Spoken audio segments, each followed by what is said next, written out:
Jake Morrison wiped sweat from his forehead as he looked at the data on his screen. The readings were crazy. Something big was coming toward their ship, and it was not from Earth or any human colony. "Lisa, you need to see this," Jake called to his research partner. Dr. Lisa Park walked over to his station. Her eyes went wide when she saw the numbers. "That ship is huge," Lisa said. "3 times bigger than ours. Should we run?" Jake shook his head. "No way. This is what we came out here for.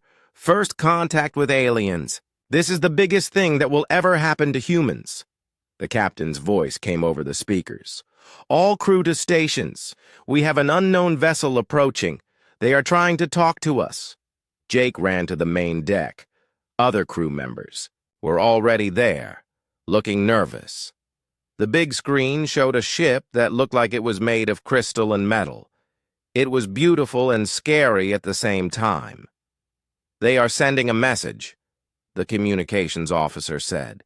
"It is in perfect English." A voice came through the speakers. It was clear and strong, but had a strange musical quality. "Human vessel, this is Commander Zara Velthari of the Valorian Empire. We request permission to meet with your leaders." "Captain," Brady stepped forward. "This is Captain Brady of the Earth ship Horizon's Edge. You may come aboard, Commander." 20 minutes later, Jake watched as aliens walked into their ship. They were tall, maybe 7 feet, with skin that looked like it had tiny crystals under it. Their eyes were large and purple, and they moved like dancers. The one in front had to be Commander Zara. She wore a uniform that looked both military and elegant. "Greetings, humans," Zara said. Her voice was amazing. "I am here to study your species. The Galactic Council wants to know if humans are ready to join the greater community of worlds." Captain Brady started to give a formal speech, but Jake was not listening. He was staring at Zara. She was the most beautiful being he had ever seen. When she looked around the room, her eyes met his for a moment. Jake felt like his brain stopped working. The meeting went on for an hour. The Valorians asked many questions about human culture, technology, and society. Jake tried to pay attention, but he kept looking at Zara. Every time she spoke, he felt something strange in his chest. After the formal meeting, Captain Brady invited the aliens to tour the ship. Jake volunteered to show them the science labs. He told himself it was because he was the head scientist, but really he just wanted to spend more time near Zara. "This is our biology lab," Jake said as they walked through the ship. "We study life, forms from different planets." Zara looked interested. "Your equipment is simple but clever. Humans seem to find creative solutions with limited resources." "Yeah, we are good at making things work," Jake said. He was nervous and started talking too much. "Like this scanner here. It is held together with tape and hope, but it can detect DNA from any known species." Zara made a sound that might have been a laugh. "Tape and hope?" "It is a joke," Jake said.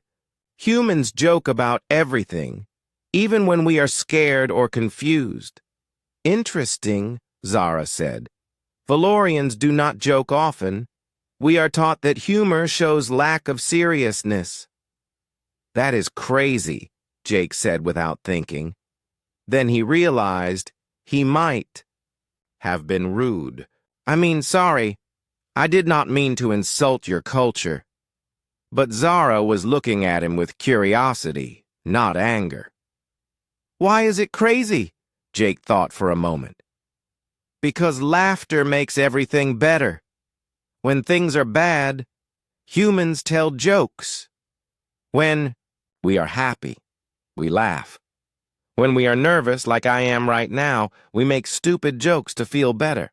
"You are nervous?" Zara asked. Jake felt his face get hot. Well, yeah, I am talking to the first alien I have ever met.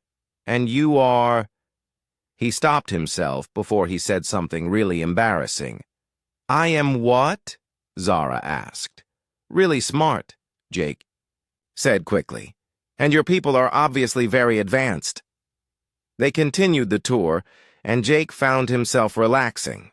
Zara asked good questions about their research. She seemed genuinely interested in how humans thought and worked. When they reached the mess hall, Jake made a decision that would change everything. Would you like to try human food? Jake asked. I could make coffee. It is a drink that most humans love. Zara looked at her aide, who shook his head slightly, but she nodded. I would like that. Jake made coffee and brought it to Zara. She smelled it first, then took a small sip. Her expression changed completely. Her eyes went wide and she made a soft sound. This is intense, she said. It creates a warm feeling and makes my thoughts move faster. That is caffeine, Jake said.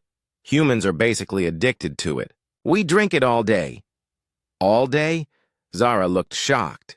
Well, not all day, Jake said, but a lot. My grandmother drank 12 cups every day until she was 90.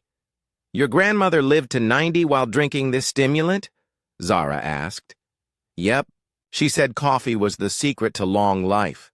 That, and yelling at people who annoyed her. This time Zara definitely laughed. It was a beautiful sound, like music. Your grandmother sounds formidable. She was, Jake said with a smile. She would have liked you. Something in the air changed when he said that. Zara looked at him for a long moment, and Jake felt that strange feeling in his chest again. He had no idea that this simple moment, sharing coffee and talking about his grandmother, was the beginning of something that would shake the entire galaxy. 3 weeks had passed since first contact, and Jake could not believe how much his life had changed. The Valorians had set up a temporary base on a nearby planet, and every day brought new meetings and exchanges. Jake spent most of his time working with Zara. They were supposed to be studying each other's biology and culture, but Jake found himself just enjoying her company. She was incredibly smart and asked questions about humans that made him think about his own species in new ways. Explain to me about human families, Zara said one morning as they sat in the lab. Your reports mention that humans choose their own mates. This seems chaotic. Jake laughed. It is chaotic. But it works for us. We fall in love, get married, have kids. Sometimes it works out, sometimes it does not. Love. Zara repeated the word slowly. This is the emotional attachment you feel for another person? Yeah. But it is more than that, Jake said. It is like you meet someone and suddenly you cannot imagine your life without them. You want to make them happy. You think about them all the time. Zara was quiet for a long moment. Valorians do not have this. We are assigned mates by the Genetic Council. They choose based on what traits would be best for our children.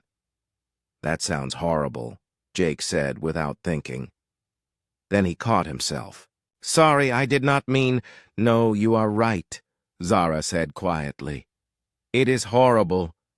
I have never been chosen because the council thinks I am too independent.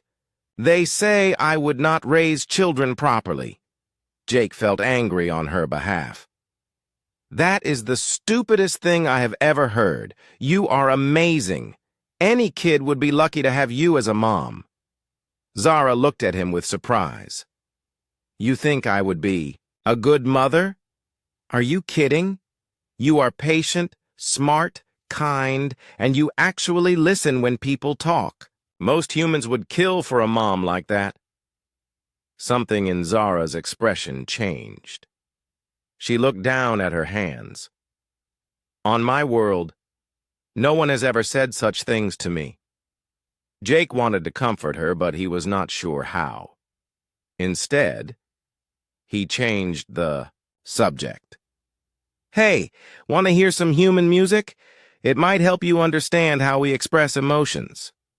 Zara nodded, and Jake pulled out his tablet. He started with something simple, a classical piece by Mozart. Zara listened with her eyes closed, and Jake watched her face change as the music played. It is beautiful, she said when it ended. But I do not understand what it means. It does not have to mean anything specific, Jake said. It just makes you feel something. Here, try this. He played a rock song, something with a strong beat. Zara's eyes opened wide, and she sat up straighter. This is very energetic. Yeah, humans listen to this when they want to feel powerful. Or excited, Jake said. Different music makes us feel different things. Over the next hour, Jake played her everything from country to jazz to electronic music. Zara was fascinated by how humans could express so many different emotions through sound. Your species is very emotional, she observed. Is that bad? Jake asked. I used to think so, Zara said. Valorians are taught that emotions make you weak, but watching humans, I think maybe emotions make you strong in different ways. How do you mean? You care about each other, even strangers. When that human child was hurt last week, everyone rushed to help. On my world, we would check if helping was efficient first. Jake remembered the incident. A kid from the colony had fallen and broken his leg. The entire human crew had dropped everything to help. Of course we helped. He was hurt. Of course, Zara repeated. You say that like there could be no other choice. There could not be, Jake said. That is what humans do. We help each other. That evening, Jake was in his quarters when Lisa came to visit. She had been watching him and Zara all week, and Jake could tell she had something to say. You like her? Lisa said without any introduction. Who? Jake asked, even though he knew exactly who she meant. The alien commander. Zara. You like her, Jake sighed. Is it that obvious? Only to everyone with eyes, Lisa said. Jake, you know this is complicated, right? She is an alien, from a completely different species. So what? Jake said. She is smart and funny and kind. Why should it matter that she is not human? Because there could be consequences, Lisa said. Political ones, biological ones. We do not even know if your species are compatible. Jake had been trying not to think about that. Maybe it does not matter. Maybe we can just be friends. Lisa gave him a look that said she did not believe that for a second. Jake, I have known you for 5 years. You have never looked at anyone the way you look at her. She was right, and Jake knew it.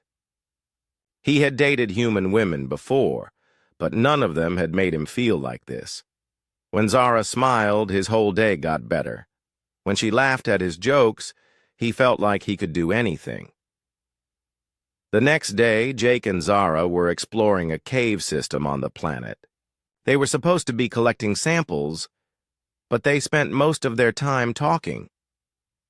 Tell me about your family, Zara said as they walked through the tunnels. My parents are both teachers, Jake said. They live in a small town in Ohio. Very normal, very boring. My dad grows tomatoes and my mom collects old books. They sound peaceful, Zara said. They are. They have been married for 35 years and they still hold hands when they walk together. 35 years, Zara said, with wonder. Valorian partnerships rarely last more than 10 years, usually just long enough to raise children. That sounds lonely, Jake said. It is, Zara admitted. I have never had a partnership at all. The council has never found me suitable. They had stopped walking and were facing each other in the dim light of the cave. Jake could see the sadness in her eyes, and it made his heart hurt. Their loss, he said quietly. Zara looked at him for a long moment. Jake, can I ask you something personal? Sure. Do you think, could two different species ever really understand each other? Could they ever be close? Jake's heart started beating faster. He had a feeling they were not just talking about friendship anymore. I think understanding has nothing to do with what species you are, he said. I think it has to do with whether you care enough to try. And some people just fit together, no matter where they come from. Zara stepped closer to him. You really believe that? Yeah, Jake said. I do. They stood there in the quiet cave, and Jake felt like something important was about to happen. But then Zara's communicator beeped, and the moment was broken. Commander, you are needed back at base, came the voice of her aide. Zara sighed. I must go. But Jake, thank you for helping me understand. As she walked away, Jake realized that he was in deep trouble. He was falling in love with an alien, and he had no idea what to do about it. The tension in the meeting room was thick enough to cut with a knife. Jake sat with the other humans while Zara stood before a holographic projection of the Valorian High Council. The alien leaders looked stern and disapproving. Commander Velthari, the head counselor said in a cold voice, your reports on the humans are concerning. You write about their emotional nature as if it is a strength rather than a weakness. Zara stood straight and proud. Honored Council, I have observed that human emotions drive them to remarkable achievements. Their compassion makes them natural allies. Their creativity solves problems we have not considered. Chaos is not creativity, another counselor said. Order brings peace. Discipline brings progress. These humans are unpredictable. Jake watched Zara defend his species and felt his heart swell with pride. She was risking her career to speak up for humanity. With respect, counselor, Zara said, unpredictable does not mean dangerous. In my weeks here, I have seen humans sacrifice for strangers, create beauty for no profit, and find solutions that our most advanced computers missed. Your judgment may be compromised, the head counselor said coldly. Report to the home world immediately for reassignment. The transmission ended, and Zara stood alone in the suddenly quiet room. Jake could see her shoulders shake slightly, and he wanted nothing more than to comfort her. Later that evening, Jake found Zara sitting alone on a hill overlooking their camp. The twin moons of the planet cast everything in silver light. She looked beautiful and sad, and Jake's heart ached for her. Hey, he said softly as he sat down beside her. Hello, Jake, she said without looking at him. I suppose you heard the council's decision. Yeah, I am sorry. This is my fault. If I had not... If you had not what? Zara turned to face him. If you had not been kind to me? If you had not shown me what it means to choose happiness? You have done nothing wrong. They sat in comfortable silence for a while, watching the stars. Finally, Zara spoke again. Jake, I need to tell you something about my people, about how we reproduce. Jake felt his face get warm. Okay? Valorians do not choose mates based on love or attraction. The Genetic Council studies our DNA and tells us who we must partner with. The goal is always to create the strongest, smartest children possible. That sounds awful, Jake said. It is efficient, Zara said. But it is also cold. I have never been chosen because my psychological profile shows too much independence. The council believes I would teach children to question authority. Good, Jake said firmly. Kids should question authority. That is how they learn to think. For themselves, Zara smiled sadly. You see, this is why they will never choose me. I agree with you. So you have never... Jake started to ask, then stopped himself. Never had a mate? Never had children? No, Zara said. I am 38 years old by your counting, and I will likely die alone. On my world, I am considered defective. Jake felt anger rise in his chest. You are not defective. You are perfect, exactly as you are. Zara looked at him with those amazing purple eyes. You really believe that? I know it, Jake said. Any guy would be lucky to be with you. Human, Valorian, or whatever. Even you? The question was so quiet, Jake almost missed it. Jake's heart stopped. They were definitely not talking about friendship anymore. Especially me. Zara was quiet for a long moment. When she spoke again, her voice was different, stronger. Jake, there is something else I must tell you, about Valorian law. Okay. There is an ancient rule, rarely used. If a Valorian can prove that cross-species genetics could benefit our people, they can request permission to mate outside our species. But it requires approval from the High Council. Jake's brain was having trouble processing what she was saying. Cross-species genetics? You mean... I mean humans and Valorians, Zara said. The preliminary scans we have done suggest that hybrid children could be possible. They might have human creativity and adaptability combined with Valorian intelligence and telepathic abilities. Telepathic? Jake asked. You can read minds? To some degree, Zara said. But that is not the point. The point is that if I could convince the Council that human Valorian children would strengthen our species, you could choose your own mate, Jake finished. Yes, Zara said. But Jake, there is something more important than the law. These past weeks with you have shown me what humans call love. I understand now why you choose your own partners. I understand why emotions make you strong instead of weak. Jake felt like his heart might explode. Zara, are you saying... She turned to face him fully, her eyes bright in the moonlight. I am saying that I choose you, Jake Morrison.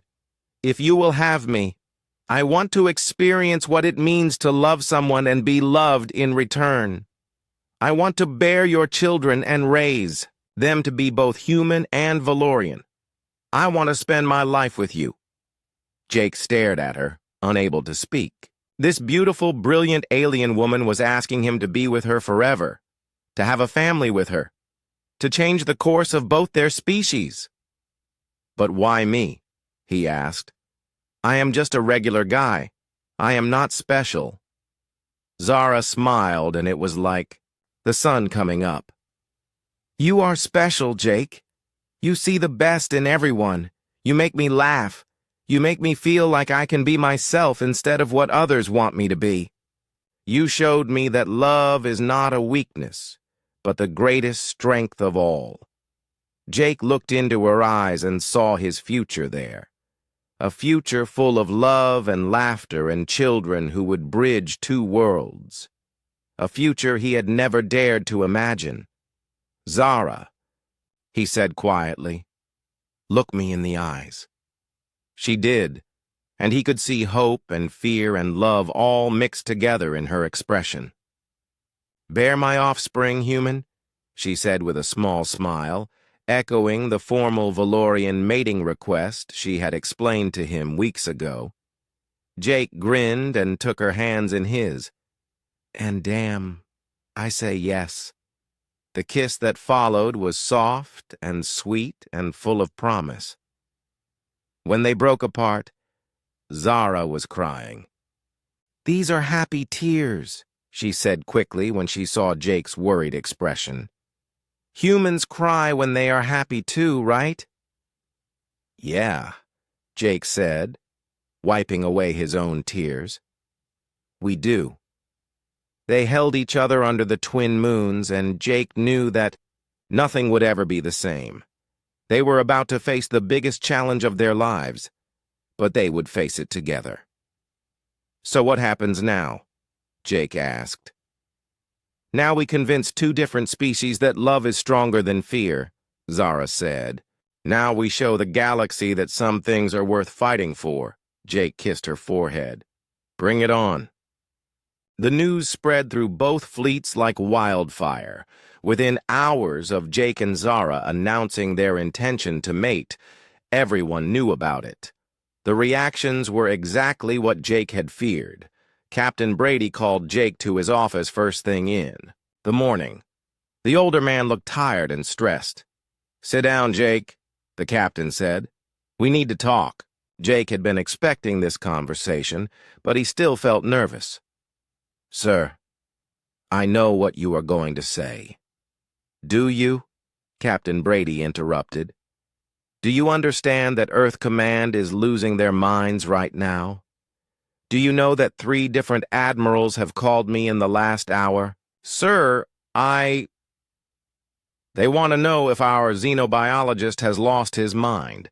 They want to know if this is some kind of alien mind control. They want to know how we let this happen." Jake felt his temper rise. "How we let this happen? We let it happen. By being human, sir. By treating aliens like people instead of specimens." Captain Brady sighed. "Jake, I like you. You are a good scientist and a good man. But this situation is bigger than your feelings. This could affect relations between Earth and the entire Galactic Council. Maybe it is time someone shook things up," Jake said. Meanwhile, Zara was facing her own problems. Sub-Commander Kai Velneth had been against human contact from the beginning, and now he saw his chance to prove he was right. "Commander, you must see that this human has corrupted your judgment," Kai said as they stood in Zara's quarters. "Humans are known for their ability to manipulate others through emotional appeal." "Jake has not manipulated me," Zara said firmly. "He has shown me what it means to choose happiness." "Happiness is not the Valorian way," Kai replied. "Duty is the Valorian way. Order is the Valorian way. You are abandoning everything our people stand for." "Maybe what our people stand for is wrong," Zara said. Kai looked shocked. "You cannot mean that." "Look at human families, Kai. Look at how they love each other, how they sacrifice for each other. Look at how their children grow up confident and creative because they know they are wanted and loved. Is that not better than our cold, efficient system?" "It is chaos," Kai said. "It is beautiful," Zara replied. The situation got worse when Admiral Pete Rodriguez arrived from Earth. He was a big man with a big voice, and he was not happy. "Dr. Morrison," he said when he called Jake to a formal hearing, "do you understand that your actions could be considered treason?" "Treason?" Jake asked. "For falling in love?" "For compromising a critical diplomatic mission with personal relationships," the Admiral said. "For potentially creating an interspecies incident that could lead to war." "War?" Jake stood up. "Admiral, with respect, that is crazy. The Valorians are not going to declare war because 2 people fell in love." "You do not know that, Admiral." Rodriguez said. Alien cultures are unpredictable. They might see this as an insult or an invasion. Jake wanted to argue, but he could see that the Admiral's mind was made up. The military was scared, and scared people made bad decisions. The worst part came when Jake learned that Zara was being recalled to the Valorian homeworld for judgment. The High Council wanted to question her in person about her relationship with a human. They cannot do that, Jake said when Zara told him. You are an adult. You can make your own choices. Not in Valorian society, Zara said sadly. I belong to the state. My genetics, my choices, my future, all belong to the Council. That is slavery, Jake said angrily. It is how we have always done things, Zara replied. But Jake, there is something else. Something that changes everything. She handed him a data pad with medical readings on it. Jake looked at the numbers, but they did not mean anything to him. What am I looking at? He asked. Genetic compatibility tests, Zara said. Our medical teams have been studying human and Valorian DNA since we arrived. The results are remarkable. Jake looked at the data again. Remarkable how? Human Valorian hybrid children would not just be possible, Jake. They would be extraordinary. Human creativity and adaptability combined with Valorian intelligence and telepathic abilities. But more than that, Zara pointed to a specific section of the report. The hybrid children would have a unique ability. They would be able to project emotions telepathically. They could make others feel what they feel. Jake's eyes went wide. You mean? I mean they could end conflicts just by making people understand each other. They could bring peace through empathy. Jake, our children could change the galaxy. Suddenly, Jake understood why everyone was so scared. This was not just about love anymore. This was about the future of multiple species. That is why the Council is so divided, Zara continued. Half of them see the potential benefits. The other half see it as a threat to Valorian purity. The news got even worse when other alien species learned about the genetic compatibility. Some saw it as an opportunity for peace.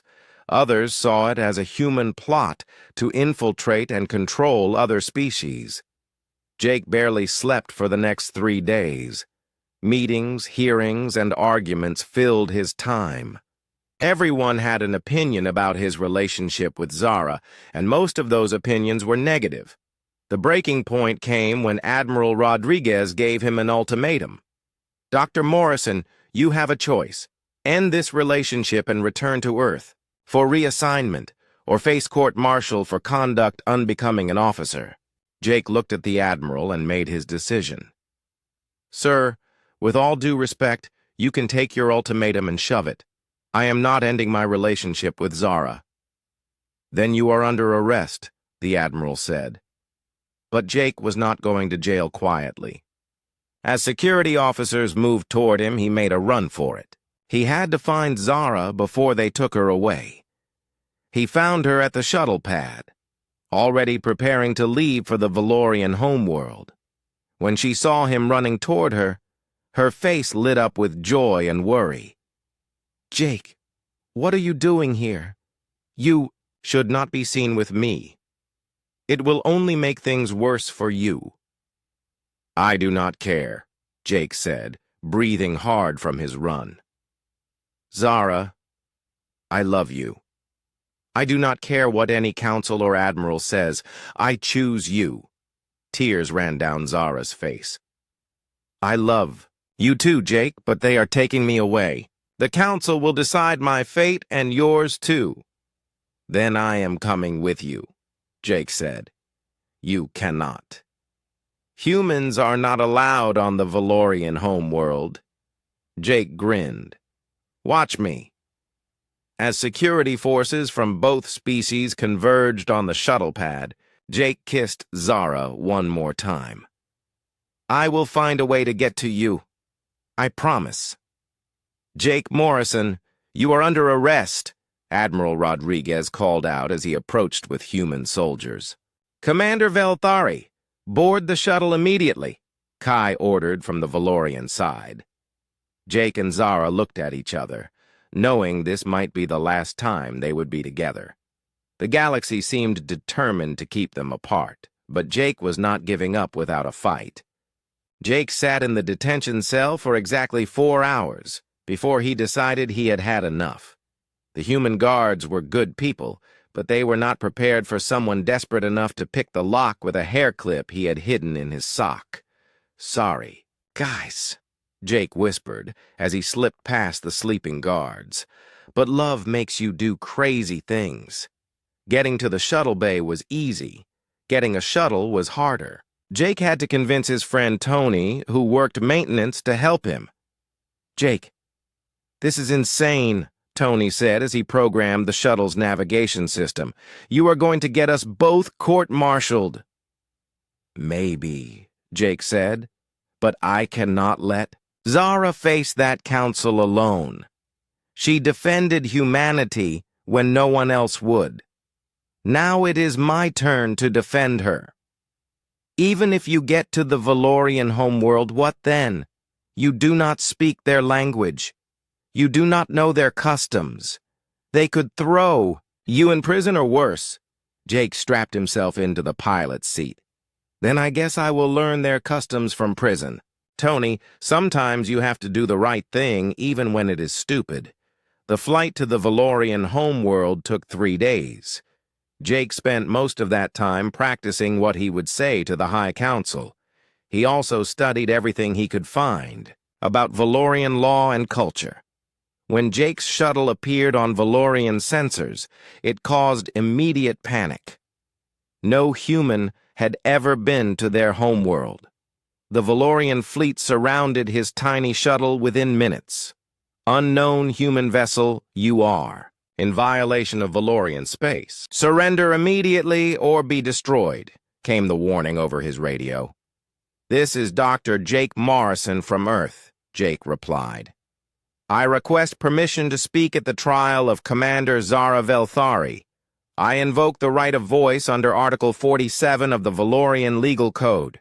There was a long silence. Jake held his breath, hoping his research had been correct. Human, how do you know of Article 47? Came a different voice. I studied your laws for 3 days straight, Jake said.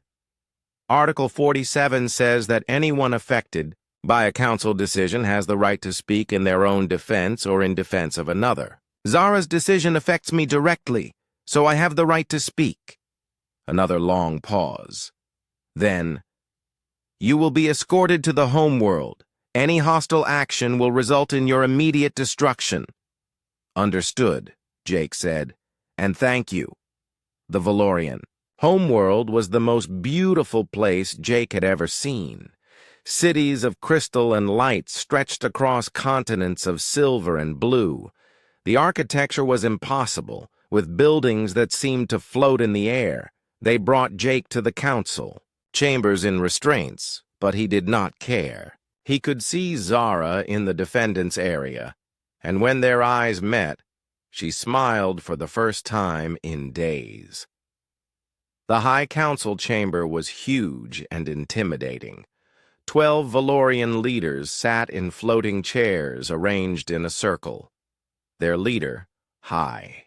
Counselor Vera Othamani looked down at Jake with obvious disgust. Human, she said, you have violated our most sacred laws by coming here. Give us one reason why we should not execute you immediately. Jake stood as straight as he could. Because I have something to say that might change how you see this whole situation.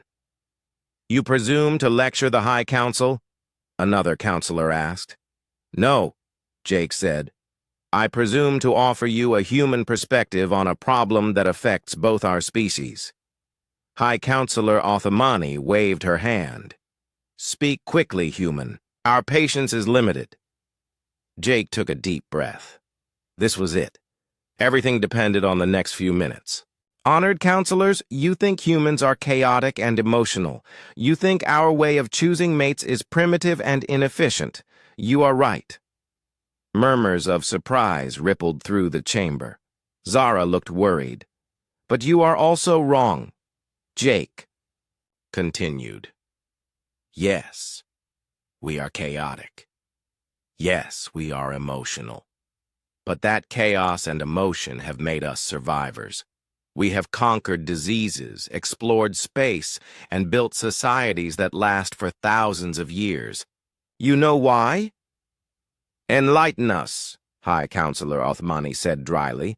Because we do not try to control everything. We adapt, we change, we take risks. Your system is perfect for creating a stable society, but perfect systems do not grow. They do not evolve. They do not discover new possibilities, Jake pointed to Zara. Commander Velthari is not defective because she thinks for herself. She is evolution. She is your species learning to grow beyond the limits you have set for yourselves. Interesting theory, one counselor said. But irrelevant. She has violated our laws. Have she? Jake asked. Or has she found a loophole in your laws that none of you were brave enough to use? The right of genetic exploration has been part of Valorian law for centuries. She is just the first person with the courage to invoke it. Jake could see that he had their attention now. Time for his big gamble. But let us forget about laws for a minute, Jake said. Let us talk about the future. Your own scientists have confirmed that human Valorian hybrids would have extraordinary abilities. Children who could project empathy. Do you know what that means? Explain, High Counselor Othmani said. It means no more wars. It means diplomats who can make enemies understand each other's pain. It means negotiators who can help people feel each other's hope. Your pure Valorian society has given you order and efficiency. Our chaotic human society has given us creativity and adaptability. Together, we could give the galaxy peace. Jake paused and looked around the chamber. But you are scared. You are scared that mixing with humans will make you less Valorian. I understand that fear. But let me ask you something. What is more Valorian, preserving the past or building a better future? The chamber was completely quiet. Jake could feel the weight of 12 powerful minds considering his words. You offer theories and possibilities, another counselor said. What proof do you have that this union would benefit anyone? Jake smiled. The proof is standing right here. 3 months ago, Zara was a lonely soldier who followed orders and never questioned authority. Today she is a woman who knows how to laugh, how to love, and how to fight for what she believes in. She has not become less Valorian. She has become more than Valorian. She has become herself. He turned to look at Zara. And I used to be a guy who was afraid to take risks, who played it safe, and never reached for anything great. But loving, Zara has made me brave enough to stand in front of the most powerful leaders in the galaxy and tell them they are wrong. We have not lost who we are by loving each other. We have become better versions of ourselves. High Counselor Othmani was quiet for a long time. When she finally spoke, her voice was thoughtful. Human, your words are compelling. But this council cannot base decisions on emotion. Then base it on logic, Jake said. Start a pilot program. Let volunteers from both species form partnerships. Study the results. If it fails, you can end it. If it succeeds, you can expand it. That is not emotion talking. That is good science. The counselors conferred among themselves in rapid Valorian. Jake could not understand the words, but he could feel the energy in the room changing. Finally, High Counselor Othmani spoke. The Council will consider your proposal. In the meantime, Commander Velthari, you and this human will remain as guests while we deliberate." 3 days later, Jake and Zara stood before the Council again. This time, they were holding hands. "The Council has reached a decision," High Counselor Othamani announced. "We will approve a limited trial program. 5 human Valorian couples will be permitted to form partnerships under careful scientific observation. If the results are positive, the program may be expanded." Jake felt his knees go weak with relief. They had won. However, the High Counselor continued, "This program will be under the direct supervision of Commander Velthari and Dr. Morrison. You will be our ambassadors to both species. You will be responsible for its success or failure." Jake and Zara looked at each other and grinned. "We accept," they said together. 1 year later, Jake held his daughter in his arms, while Zara recovered from childbirth. The baby was perfect, with Zara's purple eyes and Jake's stubborn chin. But the most amazing thing about her was the feeling of absolute peace that filled the room whenever she was awake. "She is projecting contentment," Zara said weakly from the hospital bed. "I can feel it. Everyone in the building can feel it." Jake looked down at his daughter and felt tears in his eyes. "Hey there, little one. Ready to change the galaxy?" The baby gurgled and reached up with tiny fingers. When she touched Jake's face, he felt a wave of pure love wash over him. It was not just her love, but love itself, broadcast to everyone nearby. The white other couples in the program all had similar children, Zara said. "The early reports are incredible. Crime rates drop wherever the children go. Conflicts resolve themselves. People just get along better." Jake kissed his daughter's forehead. "Looks like we did it, kiddo. We made something beautiful." 6 months later, Jake and Zara were traveling the galaxy as ambassadors for the partnership program. Their daughter Maya went with them everywhere. Wherever they visited, conflicts seemed to resolve themselves, and old enemies became friends. The Valorian Empire had adopted several human customs, including the radical idea that happiness was just as important as efficiency. Human colonies had learned Valorian meditation techniques and long-term planning methods. But the biggest change was in the children. Human Valorian hybrids were being born across the galaxy, and each one carried the gift of empathy. A generation was growing up that could literally feel each other's pain and joy. Think they